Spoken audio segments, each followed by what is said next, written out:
Hi everyone, here we've got ASUS ZenFone 8 Flip, and let me share with you how to change the wallpaper on this device. So first of all, let's enter the settings, and here we have to tap on the display.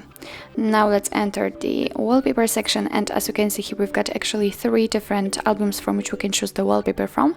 We've got the gallery, so here we've got obviously our own photos. Under it we've got Google Photos, so this is actually very similar to your own gallery, and the defaultly installed wallpaper. So let me pick something from those options, and as I said, here we've got some defaultly installed wallpapers from which we can choose. What's more, if you've changed your mind, you can tap on the gallery and then you will be transferred to your own photos.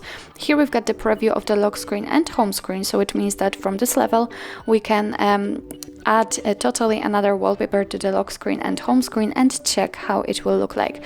So in order to change the wallpaper, all you have to do is simply pick the screen you would like to adjust and tap on the wallpaper you would like to set. And as you can see, it immediately changes, but only on the lock screen. On the home screen we've got a previously set wallpaper, so we can now swipe on it and here choose totally another for the home screen, but I will leave this option also, and as you can see, it immediately appears. If you are happy with your choice, just tap on apply right here and wait a second. And as you can see, we just got back to the home page, and here we've got our newly added wallpaper. Let's check also the lock screen, and here we've got also the wallpaper which we've just chosen. So actually this is it. This is how to change the wallpaper in your ASUS ZenFone 8 Flip. Thank you so much for watching. I hope that this video was helpful, and if it was, please hit the subscribe button and leave the thumbs up.